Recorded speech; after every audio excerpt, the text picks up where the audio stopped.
சேதி நாட்டின் திருக்கோவலூரை மலையமான் வழிவந்த வேந்தன் ஒருவர் ஆண்டு வந்தார். இப்போது விழுப்புரம் மாவட்டத்தில் உள்ள திருக்கோவிலூர் தான் அன்றைக்கு திருக்கோவலூர் என்று அழைக்கப்பட்டது. அவர் சிவனடியார்களின் திருவேடத்தையே மெய்ப்பொருளாக நினைத்து வாழ்ந்தமையால் மெய்ப்பொருள் நாயனார் என்று அழைக்கப்பட்டார். இவர் எப்பொழுதும் சிவசிந்தனையில் இருப்பவர். தனது வலிமையால் எதிரி நாட்டின் படைகளை வென்று வாக்கு தவறாமல் அறநெறியில் ஆட்சி செய்தவர். சிவன் மேல் கொண்ட பக்தியாலும் சிவனடியார்கள் மேல் கொண்ட அன்பினாலும் அடியவர்களின் கட்டளைகளை அறிந்து அதை செய்து முடிப்பார். உமையொரு பாகமாக கொண்ட சிவபெருமானின் கோயில்களில் பூசைகளும் ஏழிசை பாடல்களும் என்றும் நடக்கும்படி மகிழ்வோடு ஆட்சி செய்து வந்தார். சிவனடியார்கள் மெய்ப்பொருளாரிடம் சென்று பொன்னும் பொருளும் மற்றும் அவரிடம் உள்ள எத்தகைய செல்வம் கேட்டாலும் அது அவர்களுடையது என்று குறைவில்லாமல் கொடுத்து மகிழ்வார். வெற்றி வீரனாக அறம் தவறாமல் மகிழ்வோடு மெய்ப்பொருள் நாயனார் வாழ்ந்த காலத்தில் அவரை போரில் வெல்ல குதிரைப்படை, யானைப்படை, காலாட்படை கொண்டு போரிட்ட முத்தநாதன் என்னும் ஒரு மன்னன் பலமுறை நாயனாரிடம் தோற்று அவமானப்பட்டான். போரினால் மெய்ப்பொருளாரை வெல்ல முடியாது என்று உணர்ந்த முத்தநாதன் நாயனாரின் சிவபக்தியையும் சிவனடியார்கள் மேல் அவர் கொண்ட அன்பையும் அறிந்து வஞ்சனையால் மெய்ப்பொருளாரை வெல்லலாம் என நினைத்து சிவனடியார் போல் வேடம் பூண்டு திருக்கோவலூருக்கு வந்தான். உடல் முழுதும் திருநீறு பூசிக்கொண்டு தலைமுடியை முடித்து கொண்டு புத்தகப் பையில் வாள் ஒன்றை மறைத்து கையில் எடுத்து கொண்டான்.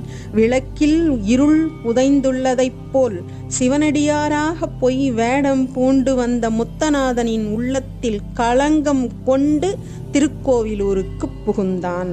அடியவராக வேடம் கொண்ட முத்தநாதன் திருக்கோவலூரின் வீதி வழியாக நடக்கிறான்.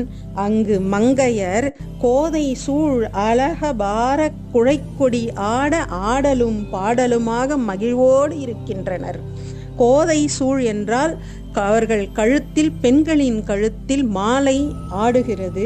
அவர்கள் காதுகளில் உள்ள குழை என்னும் அணிகலன்கள் ஆட, அவர்களது கண் இமைகளின் மேல் அவரவர் வசதிக்கு ஏற்ப தங்கத்தாலும் வெள்ளியாலும் செய்யப்பட்ட சிறிய தகடுகளில் ஓவியங்கள் வரைந்து இமைகளின் மேல் ஒட்டிக் கொள்வார்களாம் 7ஆம் நூற்றாண்டில் வாழ்ந்த தமிழ் பெண்கள். அது இப்போது ஐலேஷஸ் என்று சொல்லப்படுகிறது.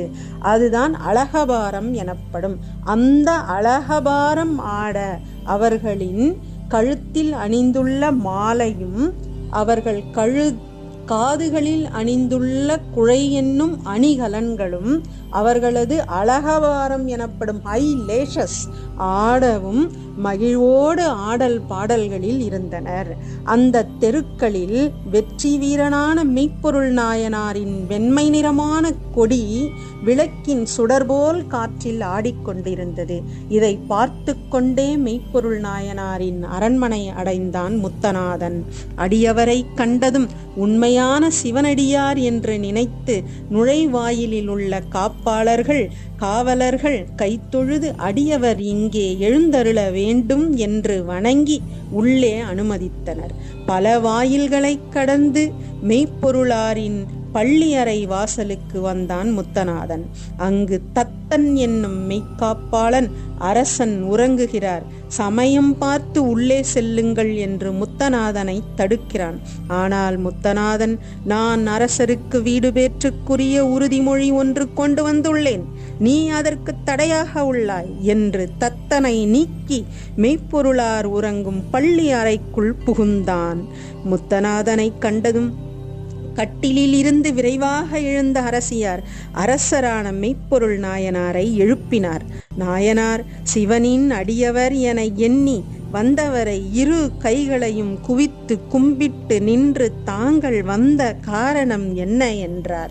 உங்கள் நாயகனார் முன்னம் உரைத்த ஆகம நூல் மண்மேல் எங்கும் இல்லாதது ஒன்று கொண்டு வந்தேன் இயம்ப என்றான் முத்தநாதன். உங்கள் நாயகனாம் சிவனார் முன்னொரு காலத்தில் உரைத்த ஆகம நூல் ஒன்று, எங்கும் கிடைக்காத அந்த நூலை உனக்கு உரைக்க இங்கு கொண்டு வந்துள்ளேன் என்றான். நம் நாயகன் சிவனார் என்று கூறாமல் உங்கள் நாயகன் என்று கூறியதால் இவன் சிவ வழிபாடு செய்யாதவன் என்றும் இவன் சிவனடியாராக பொய் வேடம் பூண்டுள்ளான் என்பதும் தெரிகிறது. இதைவிட பெரும் பாக்கியம் எனக்கு வேறு இல்லை. அந்த ஆகம நூலை உரைத்து அருள வேண்டும் என்று நாயனார் கேட்க, நீயும் நானும் தவிர அரசியாரும் இங்கு இருக்கக்கூடாது என்று முத்தநாதன் சொல்லவும், நாயனார் அரசியாரை அந்தப்புறம் செல்லும்படி பரிவுடன் அனுப்பி வந்த அடியவரை ஒரு ஆசனத்தில் அமர வைத்து தானும் அமர்ந்து ஆகமத்தை அருள் செய்யும் என்று வணங்கினார். அப்போது புத்தகப் பையில் மறைத்து வைத்திருந்த வாளை எடுத்து முத்தநாதன் மெய்ப்பொருளாரை நினைத்த அப்பரிசே செய்ய தான் நினைத்த காரியத்தை செய்து முடித்தான் என்கிறார் சேக்கிழார். முத்தநாதன் உடைவாளை எடுத்து மெய்ப்பொருளாரை குத்தினான். அதை சொல்ல சேக்கிழார் விரும்பவில்லை. காரணம், வாளால் குத்தியது சிவனடியார் போல் பொய் வேடம் கொண்ட ஒரு மூடன், குத்தப்பட்டது மெய்ப்பொருளார் என்னும் அடியார். எனவே மேற்கான் வார்த்தையை கூற எண்ணாமல் நினைத்த காரியம் செய்தான் என்னும் பொருள்படும்படி அப்பரிசே செய்ய என பாடினார் சேக்கிழார் பெருமான். ஆனால் மெய்ப்பொருள் நாயனார் இது மெய் தவ வேடமே என்று சிவனடியார் வேடம் கொண்ட முத்தநாதனை இவ்வேடமே மெய் பொருள் என தொழுது தன் அகிம்சை குணத்தால் முத்தநாதனை வென்றார். இதனால் இவர் மெய்ப்பொருள் நாயனார் என்று அழைக்கப்படுகிறார். மெய்த்தவமே வேடமே மெய்ப்பொருள் என தொழுது வென்றார் என்கிறார் சேக்கிழார்.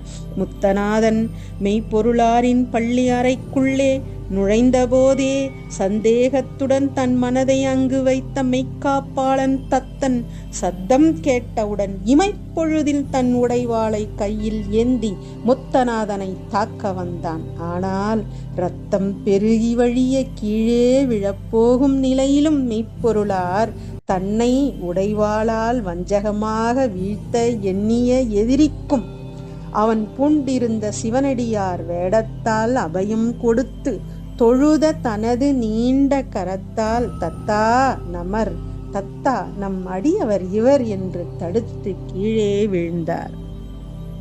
மிகுந்த மனவேதனையோடு வீழ்ந்த தமது வேந்தரான மெய்ப்பொருள் நாயனாரை தத்தன் வணங்கி அவரை தாங்கி நான் என்ன செய்ய வேண்டும் என வினவினான். என் அடியவரான இவருக்கு இடையில் தீங்கு நேரா வண்ணம் கொண்டு போய் விடு என்றார் மெய்ப்பொருளார். இச்செய்தி கேட்டவர் எல்லாம் அரசனுக்கு தீங்கு செய்த இவனை கொல்வோம் என சூழ்ந்தனர். தத்தன் இவருக்கு தீங்கு நேராதவாறு கொண்டு போக அரசன் ஆணை என்றவுடன் அவர் எல்லாம் விலகினர். மன்னனின் ஆணைப்படி தத்தன் கை வாள் ஏந்தி ஆள் அறவும் இல்லா ஒரு காட்டில் அக்கொடியவனை விட்டு அரண்மனைக்கு வந்தான். அரசனான மெய்ப்பொருள் நாயனார் முன் நின்றான். தங்களை வீரத்தால் வெல்லாமல் பொய் வேடத்தால் வென்றவனை இடையூறு இன்றி விட்டு வந்தேன் என்று சொன்னதும் அதுவரை உயிர் தாங்கி இருந்த நாயனார் இன்று எனக்கு ஐயன் நீ செய்தது போல் யார் செய்வார் என்று அருள் உரைத்தார். பின்னர் அரசியலுக்குரிய புதல்வர்களையும் மற்ற அன்பர்களையும் அமைச்சர்களையும் அழைத்து திருநீற்று நெறியை அன்புடன் பாதுகாத்து அரசாட்சி செய்யுங்கள் என்று உரைத்து தில்லை அம்பலத்தில் ஆடும் நடராச பெருமானின் திருவடியை நினைத்தார் மெய்ப்பொருள் நாயனார். அப்போது சிவபெருமான் நாயனார் எண்ணியவாறு அவருக்கு காட்சி தந்து தமது திருவடி நிழலில் நீங்காமல் என்றும் இருந்து இடையறாமல் பெருமானை கும்பிடும் அருள் தந்தார். எவராலும் வெல்ல முடியாத மெய்ப்பொருள் நாயனார் தனது அகிம்சா குணத்தால் உயர்ந்தார். அவரை வெல்லுமா மிகவல்ல மெய்ப்பொருளாருக்கடியேன் என்று சுந்தரமூர்த்தி நாயனார் பாடுகிறார். அவரது மெய்ப்பொருள் நாயனாரின் திருத்தொண்டை போற்றி அவரது திருவடிகளை வணங்கி சிவனருள் பெறுவோம். திருச்சிற்றம்பலம்.